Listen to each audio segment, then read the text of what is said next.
तो इस मूवी की शुरुआत होती है एक जेल को दिखाने से, जहां हम कहानी के मेन कैरेक्टर को देखते हैं जिसे कौन नहीं जानता, यानी आर्थर या कहीं के जोकर को, जो यहाँ खाना पानी ठीक से न मिलने की वजह से काफी कमजोर हो गया था। यहाँ हम जान पाते हैं कि असल में आर्थर जोकर जेल में कैद क्यों था। दरअसल उसने सरेआम 5 लोगों का खून कर दिया था, जिसके जुर्म में ही उसे सजा हो गई। अब हालांकि उसने 5 लोगों की जान ली थी, पर जिस तरह उसने उनको मारा उस वजह से वो लोगों में काफी मशहूर हो गया था। वो उस टाइम जोकर के रूप में था, यानी कि उसने अपना हुलिया कपड़ों और मेकअप से जोकर वाला बनाया हुआ था, जिससे उसे इतनी शोहरत मिली कि उस पर एक टीवी फिल्म भी बन गई। बहुत सारे लोग उस टीवी फिल्म को पसंद करते हैं, जो सभी जोकर के फैंस भी हैं। अब उन लोगों का मानना है कि जोकर आर्थर बेगुनाह है और उसने उन 5 लोगों को मारकर अच्छा ही किया, क्योंकि वो सारे ही बहुत बुरे लोग थे। आर्थर को काफी परेशान किया करते, उसका मजाक बनाया करती थी, तो तंग आकर उसने ये कदम उठाया। लेकिन बाकी लोगों की नजर से देखे तो वो एक क्रिमिनल तो है ना, एक मुजरिम, क्योंकि उसने लोगों को मौत की घाट उतारा है। इस तरह आर्थर को यहाँ जेल में काफी साल हो गए हैं और न जाने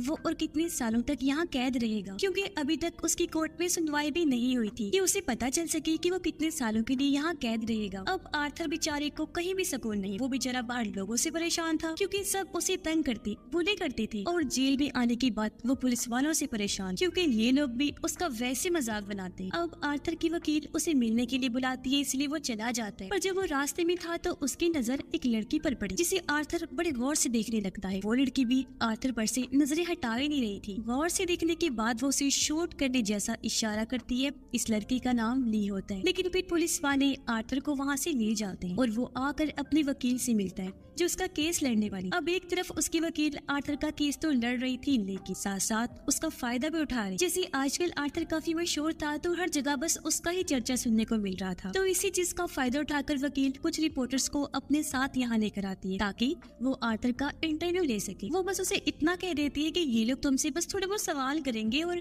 तुम्हें इन्हें अपने बारे में बताना है। तो आर्थर उसकी बात मानकर उठा और इंटरव्यू वाले कमरे में आ जाता है। अब वो ऐसा करना तो नहीं चाहता था, क्योंकि उसे रिपोर्टर्स पसंद नहीं थे, पर अपने वकील की बात मानकर उसे ये इंटरव्यू देना पड़ता है, क्योंकि आखिर वो भी जेल से छूटना चाहता है। अब इंटरव्यू के दौरान उसे कुछ ऐसे सवाल पूछे जाते हैं जो उसे बिल्कुल पसंद नहीं आते। बेशक वो उन सवालों के जवाब दे देता है, लेकिन अंदर ही अंदर उसे बहुत गुस्सा भी आ रहा है, क्योंकि गुजरे हुए बुरे टाइम को उसके सामने ताज़ा किया जा रहा था, जो उसे मुश्किल में डाल देता है। लेकिन वो फिर भी हर सवाल का सच सच जवाब देता है। अब इंटरव्यू की दूसरी वजह आर्थर को चेक करना भी था, यानी कि आए दिन उसके इंटरव्यूज होते रहेंगे, क्योंकि वो लोग चेक करना चाहते थे कि क्या आर्थर की दिमागी हालत अभी ठीक हुई है या नहीं, क्योंकि अक्सर लोगों का मानना है कि आर्थर पागल है, पागल जोकर है, और उसने पागलपन में ही आकर 5 लोगों का खून किया है। तो इंटरव्यू के नाम पर उसकी हालत को चेक करना है। अब इंटरव्यू होने के बाद जब आर्थर को वापस जेल में लाया गया, तो एक पुलिस ऑफिसर उसे म्यूजिकल रूम में लेकर गया, जहाँ सब लोग अपनी अपनी मर्जी का म्यूजिक बजा रहे थे। यहाँ वो लड़की ली भी थी,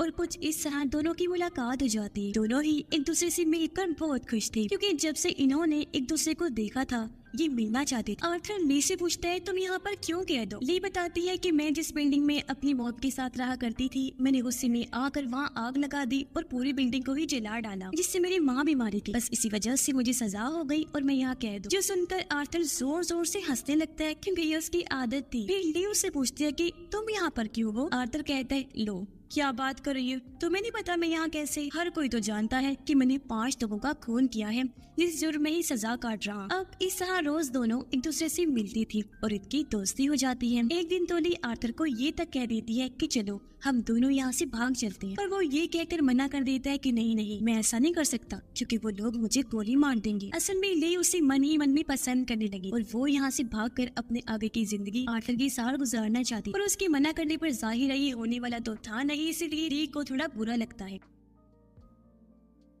अब इस टाइम वो आर्थर के साथ थिएटर में बैठी हुई थी। अपना गुस्सा वो इस तरह निकालती है कि थिएटर के पिछले हिस्से में आग लगा देती है। थिएटर में बैठे लोगों को जब आग का पता चला तो वो यहाँ से डरकर भागने लगती है। पूरा हॉल खाली हो गया था, बस वहाँ पर ली और आर्थर थे, जो आग से डरकर नहीं भागते, वही रहते हैं, और दोनों यहाँ अपने अपने प्यार का इजहार करते हैं। ये सिर्फ ली ही नहीं बल्कि आर्थर भी उससे प्यार करने लगा था, जिसके बाद वो दोनों भी भागकर बाहर ग्राउंड में आए। ये दोनों यहाँ गेट फलांग कर भागने का नाटक करते हैं, पर तभी ऑफिसर्स आकर इन्हें पकड़ लेती है और यहाँ से घसीट कर ले जाने लगी। पर वो बजाय परेशान होने की हंसने लगते हैं, जिसका मतलब था कि दोनों एक जैसे ही हैं। और आर्थर तो इस पल को इतना एंजॉय करता है कि वो पागलों की तरह हंसने लगता है। अब आर्थर को जब जेल में वापस लाया गया तो ली भी एक गार्ड की मदद से उसके सेल में आ जाती है और ये दोनों फिर से मिलकर एक साथ टाइम गुजारते हैं। ली उसे कहती है मैं तुम्हें जोकर वाले रूप में देखना चाहती हूँ, जिसके लिए वो अपने साथ मेकअप भी लाई। उसकी मदद से वो उसका मेकअप करके उसका हुलिया जोकर वाला बना देती है, जिसके बाद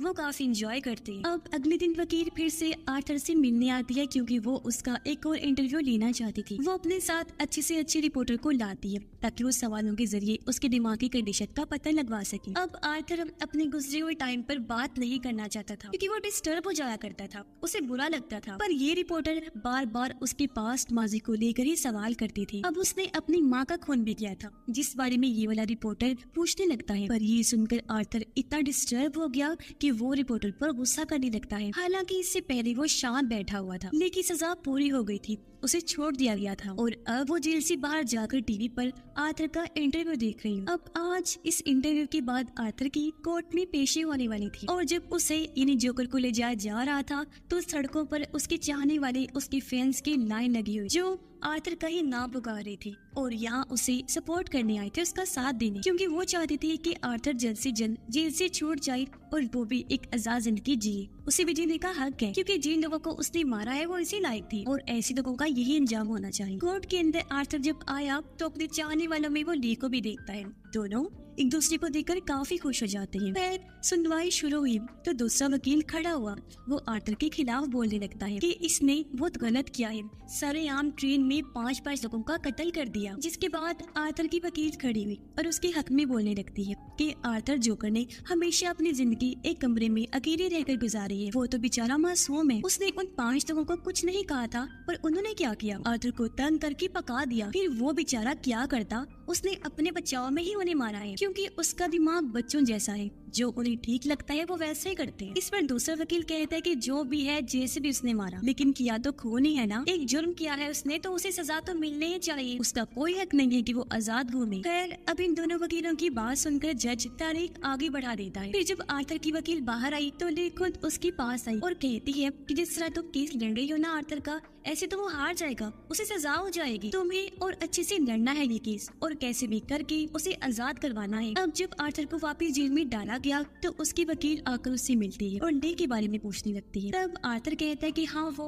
बहुत अच्छी लड़की है, जिसे मैं प्यार करता हूँ और उस पर यकीन रखता हूँ। इस पर वकील कहती है कि तुम उसके बारे में जानते क्या हो, वो तुम्हें धोखा दे रही है क्योंकि देखो उसने कहा था कि मेरी मॉम डैड की मौत हो गई है, पर सच तो ये है कि उसकी डैड एक डॉक्टर है और माँ और बाप दोनों ही अभी जिंदा है।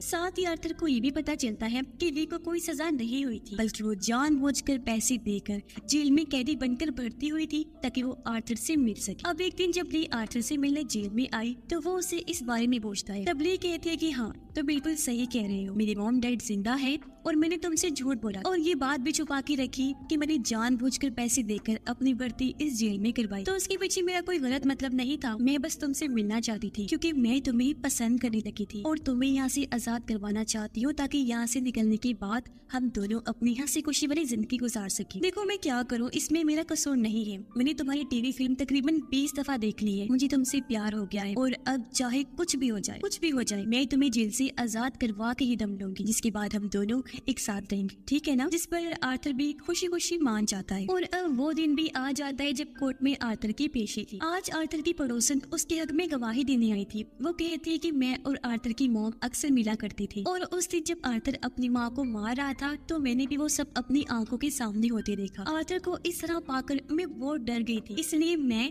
अपने बच्चे को बचाने के लिए उसे लेकर दूसरे शहर भाग गई। पर जब मुझे पता चला कि आर्थर को जेल हो गई है तो मुझे बहुत बुरा लगा और मैं उसके हक में गवाही देने आ पहुंची क्योंकि उस बेचारे के साथ हमेशा गलत होते आया है, उसने कभी किसी का बुरा नहीं चाहा। और हाँ, जब आर्थर अपनी माँ को मार रहा था तो उस टाइम वो जोकर वाले रूप में था। तब मैंने गौर किया कि ये आर्थर नहीं बल्कि ये तो सचमुच का जोकर है। इसलिए मेरा मानना है कि जितने भी खून हुए हैं वो आर्थर ने नहीं किए बल्कि इसके अंदर के छुपे हुए जोकर ने किए हैं, जिसे लोगों ने मजबूर किया है। अब ये सुनकर आर्थर के अंदर जैसे एक हिम्मत सी आ गई थी। उसका इतना दिमाग खराब हुआ कि वो सबके सामने उठकर खड़ा होकर चिल्लाने लगा और जज से कहता है कि अब मैं अपना केस खुद लड़ना चाहता हूँ, मुझे किसी वकील की जरूरत नहीं है जो कहकर वो अपने वकील को छोड़कर वहाँ से चला जाता है। उसके इस फैसले से ली भी काफी खुश थी, क्योंकि उसे लग रहा था कि जोकर यानी आर्थर ने ठीक किया है। और अब वो दिन आ जाता है जिस दिन कोर्ट में उसकी पेशी होनी। उसके चाहने वाले बाहर खड़े होकर जोकर के हक में फैसला सुनने के लिए बेचैन थे। आर्थर अब खुद अपना वकील बनकर आता है तो वो जोकर बनकर ये केस लड़ने का फैसला करता है। इसीलिए वो पूरे जोकर वाले गेटअप में यानी कपड़े और मेकअप करके वैसा लुक बनाकर बड़ी आराम से वहाँ बैठा होता है। जैसे सुनवाई शुरू हुई तो उसका मुखालिफ वकील आर्थर के को वर्कर को लेकर आता है, जिसने काफी साल आर्थर के साथ काम किया था और उसे अच्छे से वो जानता था, तो वो भी बता सकता था कि आर्थर कैसा सरफिरा इंसान और जब वो जोकर के रूप में होता है तो वो कैसा बन जाता है। वो कहता है कि ट्रेन में जब जोकर ने उन लोगों का खून किया तो वो सब मैंने खुद होते हुए देखा था, क्योंकि हम दोनों एक साथ ट्रेन में चढ़ी थी। उसकी ये बात सुनकर आर्थर जोकर खड़ा हुआ। वो कहता है, अच्छा ये बताओ, जब मैं उनका खून कर रहा था तो तुमने किसे देखा? तो वो भी बिल्कुल पड़ोसन वाली ही बात कहता है कि मैंने आर्थर के अंदर जोकर को देखा जो ही उन लोगों का खून कर रहा था। अब उसकी इस गवाही पर आर्थर का दिमाग खराब हो जाता है एक बार फिर, और वो पुलिस वालों के खिलाफ उल्टा सीधा बोलने लगता है। वो कहता है कि ये लोग ऐसे हैं कि इन्हें किसी गवाहों किसी सबूतों की जरूरत नहीं पड़ती। इन्हें जो मिलता है, चाहे वो कसूरवार हो या ना हो, ये उसे उठाकर जेल में ले जाकर बंद कर देते हैं। और अगर उस दिन ट्रेन में पुलिस सही टाइम पर आ जाती तो वो भी देख लेते कि कसूर किसका है और मैं भी वो खून ना करता। यानी इस तरह आर्थर सारा इल्जाम पुलिस पर डाल रहा था। और बस आज की इतनी सुनवाई काफी होती है और डेट को फिर से आगे बढ़ा दिया जाता है। लेकिन जब बेचारे आर्थर को वापस जेल में ले जाया गया तो पुलिस उसे सबक सिखाने के लिए ले जाती है, क्योंकि आज उसने पुलिस के खिलाफ जो इतना बोला था तो उससे सबको बहुत गुस्सा था और वो उसे सजा देने के लिए उसे बहुत पीटते हैं। जी भरकर मारपीट करने के बाद वो उसे वापस उसके सेल में लाकर छोड़ देती है। अब 2 दिन बाद फिर से पेशी का दिन आ जाता है। आज तो ली भी जोकर वाले रूप में तैयार होकर आई हुई थी, क्योंकि उसे पूरी उम्मीद थी कि आज तो आर्थर लाजमी रिहा हो जाएगा। पर हम आर्थर के रूप में जो जोकर था उसके चेहरे पर मायूसी साफ साफ देख पाते हैं, क्योंकि वो हार मान चुका था। वो आखिर फिर कह ही देता है कि हाँ, मैं मानता हूँ मैंने बहुत गलत किया है और मुझे इस बात की शर्मिंदगी है, मैं अपना गुनाह कबूल करता हूँ। ये सुनकर ली को इतना गुस्सा आता है कि वो अपने लोगों समेत कोर्ट से उठकर वहाँ से बाहर चली जाती है, क्योंकि वो नहीं चाहते थे कि जोकर हार माने और कोर्ट के सामने इस चीज को कबूल करे। पर क्योंकि उसने अपने मुंह से अपना गुनाह कबूल कर लिया था तो ये केस तो अब वैसे भी खत्म हो गया था और अब बारी थी उसकी सजा सुनाने की। इसलिए वो जोकर से वापस अपने नॉर्मल रूप में आ जाता है और पता नहीं क्या सोचकर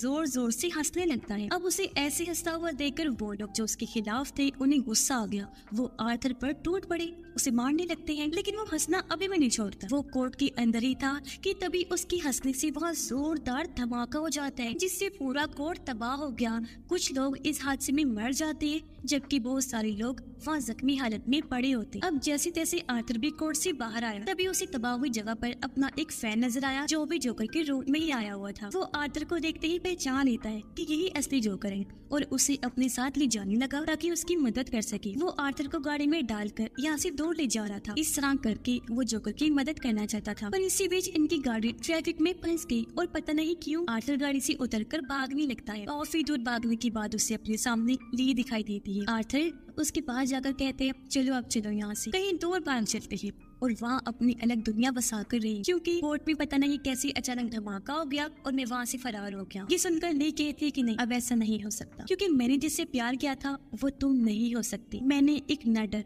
एक बहादुर इंसान से प्यार किया था, लेकिन मुझे क्या पता था कि तुम इतनी जल्दी हार मानने वालों में से हो। तुमने मुझे बहुत मायूस किया। इस तरह सबके सामने अपनी गलती को कबूल करके तुम्हें डट कर खड़े रहना चाहिए था। इसलिए अब मैंने भी फैसला कर दिया है कि मैं तुम्हारे साथ अपनी जिंदगी नहीं गुजार सकती। तुम तो एक बुज़दिल इंसान, जानते हो मैं तुम्हारे बच्चे की माँ बनने वाली हूँ और हमने जल्दी ही शादी कर ली थी। मैंने सोच लिया था, मगर मैं फिर भी तुम्हारे साथ नहीं रहना चाहती हूँ, क्योंकि मैं नहीं चाहती कि मेरे बच्चे को भी तुम्हारे जैसा बुज़दिल बाप मिले। जो कहकर ली वहाँ से चली जाती है और आर्थर बेचारा वहीं खड़ा रहता है। साथ ही मोली की बातों से पूरी तरह टूट गया था। उसे कुछ समझ नहीं आ रही थी कि मैं क्या बोलूं और क्या ही करूं। लेके जाने के बाद भी वो वहीं खड़ा रहा, पर वह पुलिस आकर फिर से उस बेचारे को पकड़ लेती है और एक बार फिर से उसे जेल में डाल दिया गया। अब जेल में एक आदमी जो आर्थर के खिलाफ था वो बहाने से उससे मिलने आया और अकेले में ले जाकर गाना सुनाने के बहाने वो आर्थर पर हमला कर देता है। उसने खतरनाक हथियार से वार किया था जिससे आर्थर काफी जख्मी हो गया। उसका तेजी से खून बहने लगता है। वो तड़पते तड़पते नीचे गिर गया